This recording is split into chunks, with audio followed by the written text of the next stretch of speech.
अस्सलाम वालेकुम नाजरीन, मेरा नाम मोहम्मद रज़ा है और आज के इस वीडियो लेक्चर में हम स्ट्रेस और उसकी टाइप्स के बारे में पढ़ेंगे। स्ट्रेस क्या होता है? असल में स्ट्रेस और प्रेशर में कोई फर्क नहीं है। कहीं पे जब हम गैसेस का इस्तेमाल कर रहे होते हैं, गैसेस के बारे में पढ़ रहे होते हैं, तो वहाँ पे हम जो लफ्ज़ इस्तेमाल करते हैं वो प्रेशर है। लेकिन जो ही हम किसी सॉलिड्स के बारे में, मटेरियल्स के बारे में पढ़ रहे होते हैं, वहाँ पे हम लफ्ज़ स्ट्रेस इस्तेमाल करते हैं। असल में स्ट्रेस और प्रेशर में कोई फ़र्क नहीं है। स्ट्रेस क्या है? जब भी किसी स्पेसिफिक बॉडी के ऊपर हम फोर्स अप्लाई करते हैं और फोर्स अप्लाई करने के नतीजे में बॉडी की लेंथ में चेंज आ जाती है, या उसके एरिया में चेंज आ जाती है, उसके वॉल्यूम में चेंज आ जाती है, या उसकी शेप में चेंज आ जाती है, तो वो फोर्स जो किसी बॉडी की लेंथ को या उसके वॉल्यूम को या उसकी शेप को चेंज करे, तो उसको हम स्ट्रेस कहते हैं। तो स्ट्रेस को हम यूं डिफाइन कर सकते हैं: the force applied on unit area to produce change in length, volume और shape of a body is called stress. और हमारे पास स्ट्रेस का वही फॉर्मूला है जो प्रेशर का है, force per unit area.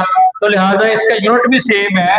Force का यूनिट यहाँ पे न्यूटन होता है, एरिया का यूनिट होता है मीटर स्क्वायर, और लिहाजा प्रेशर जो स्ट्रेस का यूनिट होगा न्यूटन पर मीटर स्क्वायर। इसको आमतौर पर हम पास्कल भी कहते हैं। पास्कल भी एक स्ट्रेस या प्रेशर का यूनिट है। अब हम स्ट्रेस की डायमेंशन कैलकुलेट करेंगे। हम देखें फोर्स जो है वो हमारे पास बराबर होती है एम ए के। तो एम यहाँ पे हमारे पास एम का जो यूनिट है वो किलोग्राम है और एक्सेलेरेशन का यूनिट मीटर पर सेकंड स्क्वायर है। तो इसकी डायमेंशन आ जाती है हमारे पास, किलोग्राम की डायमेंशन एम है, मीटर की डायमेंशन लेंथ है, और टाइम की यूनिट सेकंड की डायमेंशन टाइम इनवर्स स्क्वायर आ गई। नीचे हमारे पास एरिया की डायमेंशन है, एरिया की तो एल स्क्वायर होगी। तो यहाँ पे एक एल जो है इस एल से कैंसिल हो जाएगा और ये एल ऊपर आ जाएगा, तो ये डायमेंशन आ जाएगी m into L inverse T inverse square. This is the dimension of stress. नाजरीन, स्ट्रेस की हमारे पास तीन टाइप्स हैं। फर्ज करें हम किसी बॉडी के ऊपर स्ट्रेस अप्लाई करें और स्ट्रेस अप्लाई करने के नतीजे में उसकी लेंथ में चेंज आए। जैसा कि ये हमारे पास एक रबर है और हम इसके ऊपर स्ट्रेस अप्लाई करेंगे, तो आप देख सकते हैं इसकी लेंथ में चेंज आ रही है। तो ऐसा स्ट्रेस जो किसी बॉडी की लेंथ चेंज कर दे, उसको हम टेंसाइल स्ट्रेस का नाम देते हैं।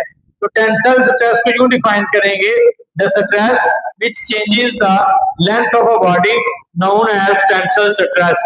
अब नाजरीन, दूसरा हमारे पास स्ट्रेस है वो है वॉल्यूमेट्रिक स्ट्रेस। ये हमारे पास एक बॉडी है और अगर हम इस बॉडी के ऊपर फोर्स अप्लाई करें, स्ट्रेस अप्लाई करें, तो इस बॉडी के वॉल्यूम में चेंज आ जाएगी।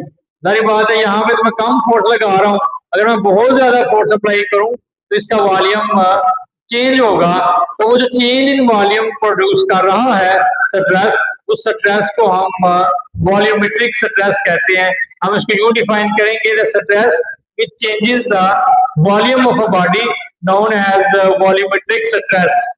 इसी तरीके से हमारे पास शियर स्ट्रेस है।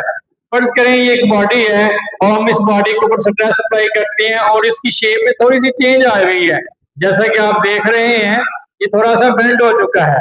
तो अगर स्ट्रेस अप्लाई करने से किसी बॉडी की शेप में चेंज आए तो उसको हम शियर स्ट्रेस का नाम देते हैं। The stress which changes the shape of a body known as shear stress.